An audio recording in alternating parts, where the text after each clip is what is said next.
یعنی انسان کی بلکہ ہوس اس اور کے اس اعمال کا کی بات ایمان، کی۔ اس نے نیک عمل کا ذکر کیا، اور یعقوب کے خط میں واضح لکھا ہے کہ وہ اپنے کام میں اس لیے برکت پائے گا۔ یہ صحیح۔ یعقوب کے خط کا مرکزی خیال ہے، اور یہ عملی راست بازی کا خط ہے۔ اس نے خالص دینداری کا ذکر کیا، اور پھر اس کے بعد اس نے ظاہری برتاؤ کا بھی ذکر کیا ہے۔ ٹھیک ہے، شکریہ ڈاکٹر محب۔ جب یعقوب نے ان ظاہری اعمال یعنی عملی دینداری کا بتایا تو دو چیزیں بیان کی۔ یتیموں اور بیواؤں کی مصیبت کے وقت ان کی خبر لیں اور اپنے آپ کو دنیا سے بے داغ رکھیں۔ میں پہلے پہلو پر بات کرنا چاہوں گا۔ یتیموں اور بیواؤں کی مصیبت کے وقت ان کی خبر لیں۔ کیا ان پر رحم کرنا ضروری ہے؟ کیا زمین پر ہوتے ہوئے ایمانداروں کا یہ کرنا ضروری ہے؟ جی دیکھیں، خدا محبت ہے، خدا نور ہے، خدا محبت ہے، یہ پہلے حصے سے جڑا ہے۔ ایماندار خدا کی الہی فطرت کا حصہ بنتے ہیں۔ محبت اس لیے دل میں نرمی اور رحم اور شفقت پیدا کرتی ہے۔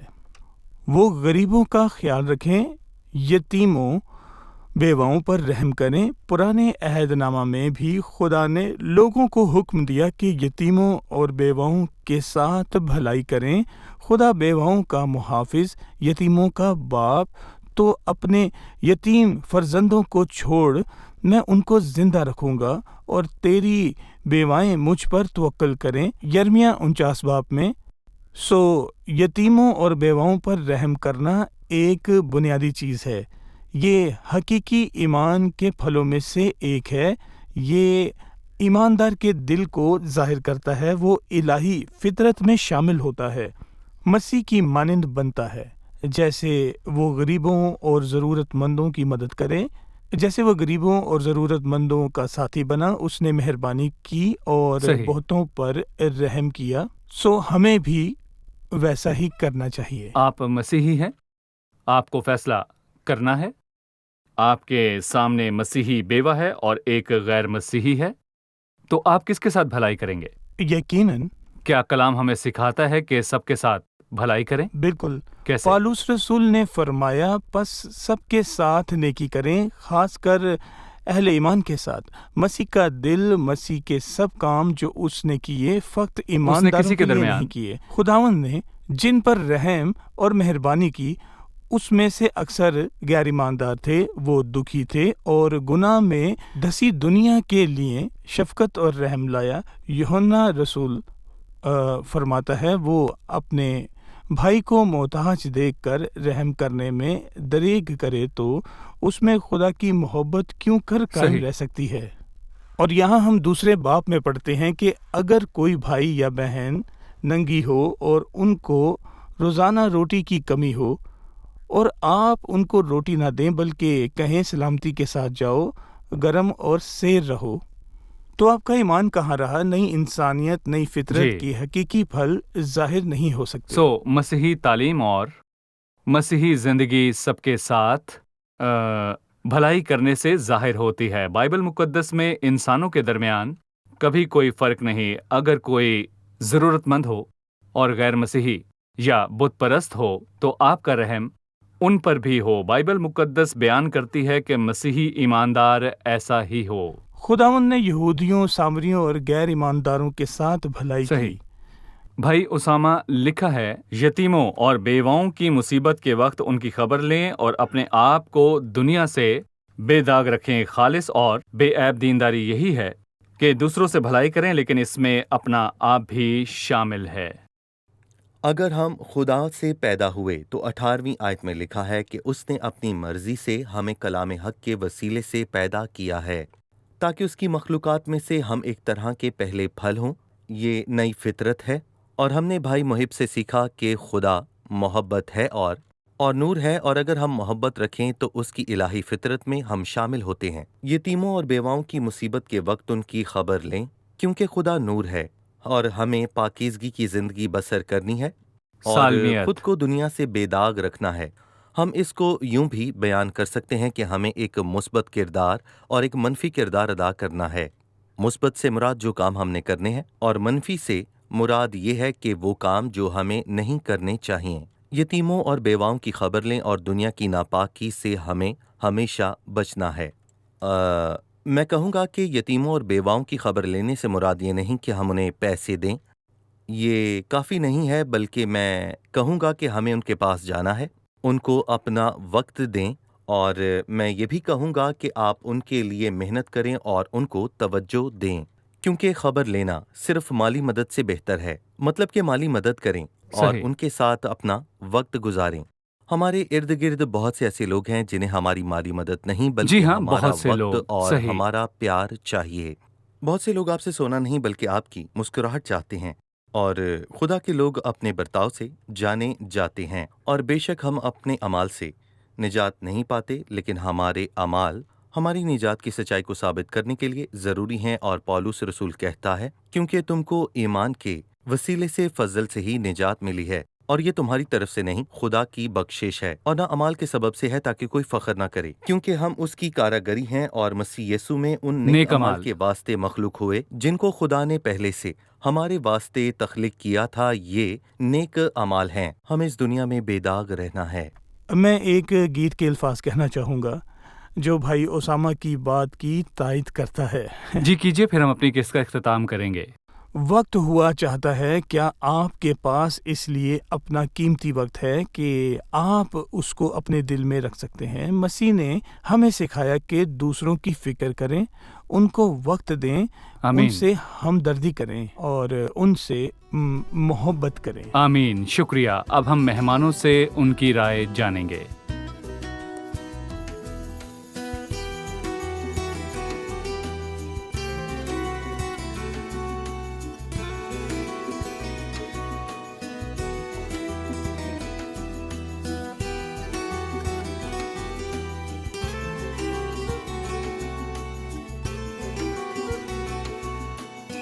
خوش آمدید۔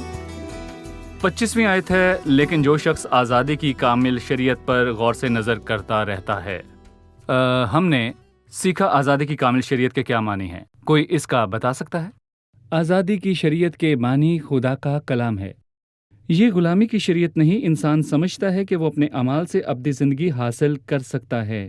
بائبل مقدس سکھاتی ہے فضل ہی سے نجات ملی، اس کی بدولت ہم وہ زندگی بسر کرتے ہیں جو ہمیں کرنی چاہیے، روح کی قدرت سے۔ ٹھیک ہے، جی بھائی ٹھیک کہا۔ 26ویں آیت میں لکھا ہے، اگر کوئی اپنے آپ کو دیندار سمجھے اور اپنی زبان کو لگام نہ دے بلکہ اپنے دل کو دھوکہ دے تو اس کی دینداری باطل ہے۔ ہمیں دینداری اور اس کے باطل ہونے کے متعلق بتائیں۔ ہم جانتے ہیں کہ یعقوب کا خط نئے اور پرانے عہد نامے کے درمیان ایک رابطہ ہے۔ یہاں رسول نے اپنی بات بیان کرنے کے لیے یہودی مذہب کے الفاظ کا استعمال کیا۔ دینداری سے مراد وہ شخص ہے جو سمجھتا ہے کہ اس نے مذہب کے سارے تقاضوں کو پورا کیا۔ ٹھیک ہے، یعنی اس نے تمام فرائض انجام دیے۔ ٹھیک ہے، مذہب رسم و رواج اور فرائض کا نام ہے۔ اس نے اس کے لیے باطل کا لفظ استعمال کیوں کیا؟ کیونکہ وہ اپنی زبان کو لگام نہیں دیتا۔ وہ پاک خدا کے سامنے گناہ میں گرا۔ آپ کیا کہیں گے؟ ٹھیک ہے، بہت شکریہ۔ خادمین کا بھی شکریہ۔